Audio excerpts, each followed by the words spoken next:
Salah satu prinsip dalam Islam adalah berlaku adil dan berjuang menegakkan keadilan.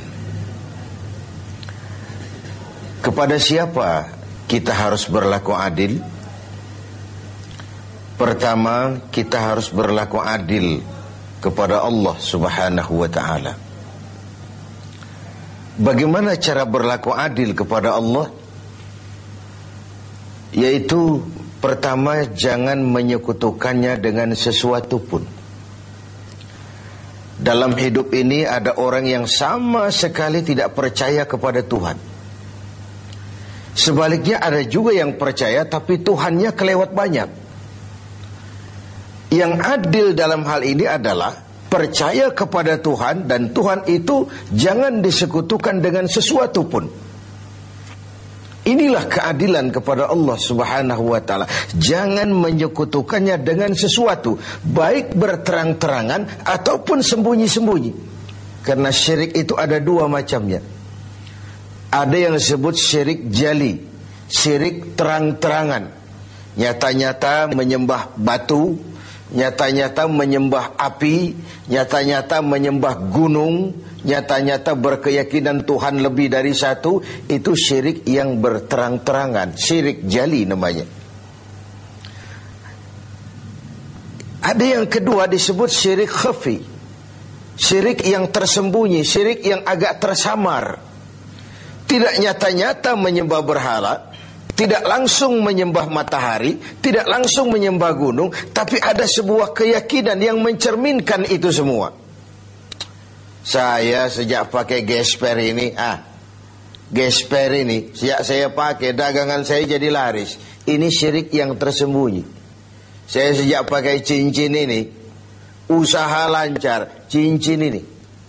Ini sejak ada perkutut ini di rumah, objek lancar betul, perkutut. Ini pun syirik namanya, syirik yang tersembunyi. Jangan menyekutukan Allah dengan sesuatu, baik yang berterus terang maupun yang tersamar.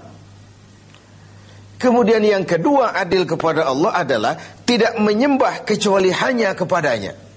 Karena ketika kita berkeyakinan tidak ada Tuhan selain Allah, saya tidak akan menyembah kecuali hanya kepada Allah, dalam ucapan dan juga dalam perbuatan. Kita tahu mudah menjadi hamba Allah dalam ucapan, tapi tidak mudah membuktikannya dalam perbuatan. Saya hamba Allah, kata saya. Apakah Allah mengakui saya sebagai hambanya? Itu yang saya belum tahu. Karena berapa banyak orang mulutnya berkata saya hamba Allah, perbuatannya membuktikan dia hamba dunia, hamba harta, budak nafsu, hamba jabatan. Tidak sesuai antara ucapan dan perbuatannya.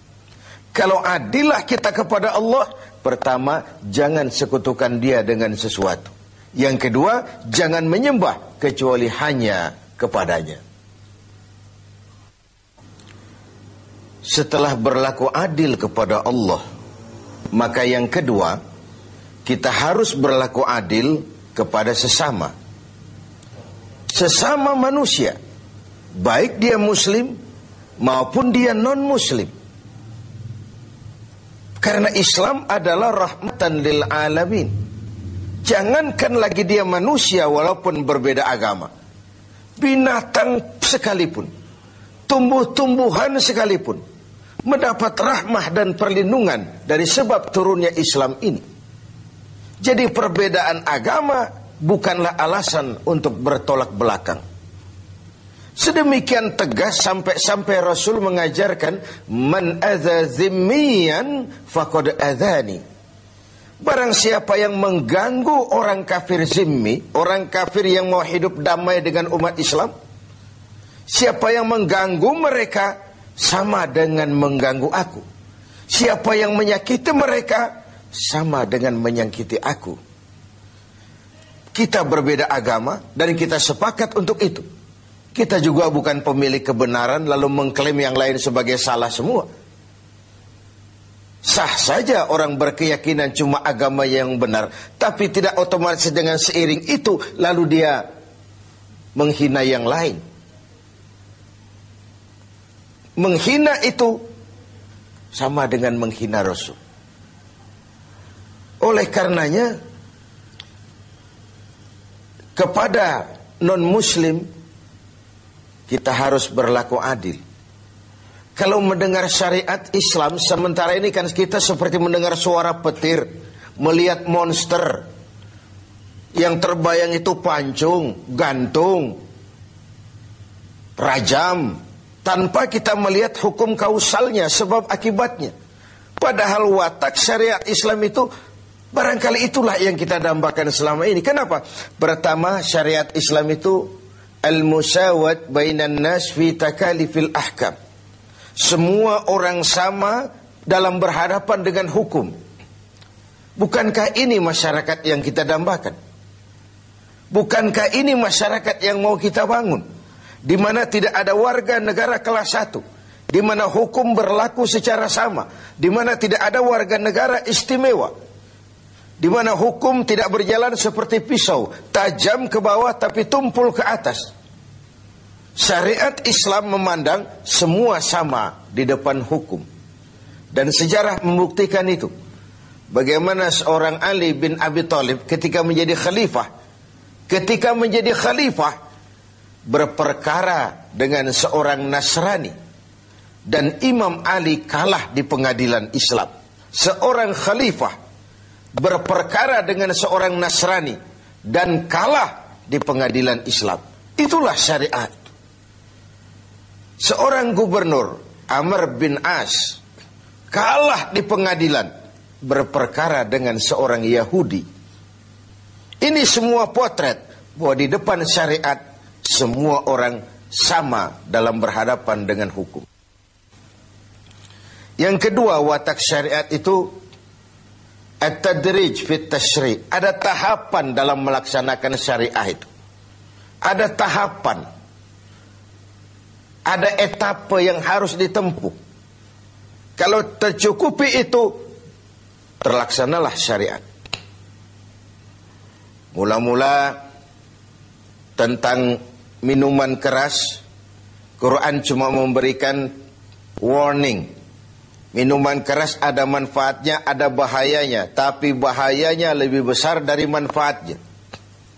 Kemudian turun lagi yang kedua, la taqrabus salata wa antum sukara. Jangan dekati solat kalau kamu mabuk. Setelah kondisi sosialnya siap, masyarakat sudah tidak kaget lagi, baru turun vonis. Arak, minuman keras, judi, najis, kotor, perbuatan setan, jauhi kalau kamu mau jadi orang yang beruntung. Itu yang disebut at-tadrij, ada tahapan. Lalu yang ketiga, taklilut takalif, adamul haraj, menyedikitkan beban. Kalau kemampuan melaksanakan suatu perintah berkurang, tekanan perintah pun menurun. Puasa yang sedang kita kerjakan ini hanya bagi yang cukup syarat. Berkurang syarat, berkurang juga tekanan perintah. Dia sudah balik, dia berakal sehat, dia mampu berpuasa. Cukup syarat, dia wajib melaksanakan puasa. Kurang syarat, tidak wajib melaksanakan puasa. Solat wajib berdiri. Kalau mampu, tidak mampu berdiri, ya duduk. Tidak bisa berduduk, berbaring. Tidak bisa pakai berbaring, pakai isyarat. Laksanakan sesuai dengan kemampuan. Inilah rahmatnya syariat Islam itu. Jadi saya kembali bahwa berlaku adil kepada sesama, pertama kepada muslim, yang kedua kepada non-muslim. Demikian tinggi nilai keadilan itu dijunjung sampai ayat Quran menyatakan, la yajrimannakum syana'anu qaumin alla ta'dilu. Janganlah kebencianmu kepada sekelompok orang menyebabkan kamu berlaku tidak adil. Tegakkan keadilan walaupun kepada orang yang paling kita benci. Kebencian bukan alasan untuk berlaku tidak adil. Sedemikian objektifnya perintah untuk menegakkan keadilan ini. Adil kepada sesama muslim, adil juga kepada yang non-muslim. Dan yang ketiga, kita berlaku adil kepada diri sendiri. Adil kepada Allah, adil kepada sesama, dan adil kepada diri sendiri. Tubuh kita secara keseluruhan ibarat sebuah kerajaan. Segala sesuatu di tubuh ini pun ada haknya. Mata ini ada haknya untuk tidur. Berjaga saja siang malam tidak pernah tidur-tidur, itu mengurangi hak mata dan itu zalim. Perut ini ada haknya untuk makan, untuk diisi, untuk juga beristirahat. Puasa terus-menerus tidak makan-makan, itu zalim kepada hak perut, tidak adil kepada perut. Itu sebabnya dalam Islam puasa ngableng, puasa non-stop dari pagi, sore, malam sampai ketemu pagi lagi, bukan saja tidak boleh tapi haram hukumnya. Kenapa? Bertentangan dengan fitrah manusia. Pada sisi lain kita sudah berlaku adil, tidak adil terhadap perut kita. Pemirsa TV 7 yang berbahagia, tiap hari Jumat kalau kita sholat Jumat, khatib memesankan kita tentang ini. Innallaha ya'muru bil adli wal ihsan. Allah memerintahkan kamu berlaku adil dan berbuat ihsan. Diulang kali diingatkan kita, karena ini memang prinsip. Lewat kesempatan pada nuansa Ramadan ini, mari kita berlaku adil. Pertama sekali, adillah kepada Allah. Jangan sekutukan Dia dengan sesuatu. Lalu jangan menyembah kecuali hanya kepadanya dalam berbagai keadaan. Yang kedua, adillah kita kepada sesama manusia. Baik ia orang yang kita sayangi, kita senangi, maupun ia orang yang kita tidak sukai, maupun dia orang yang kita benci. Baik dia muslim, maupun juga dia non-muslim. Karena Islam adalah rahmah bagi semesta alam ini. Masyarakat yang kita dambakan, masyarakat yang tegak di atas keadilan. Keadilan yang menyangkut ekonomi, keadilan di bidang pendidikan, keadilan di bidang sosial, pendeknya keadilan di berbagai aspek kehidupan ini. Lalu yang ketiga, adillah kepada diri sendiri. Semoga kita menjadi orang-orang yang dapat berlaku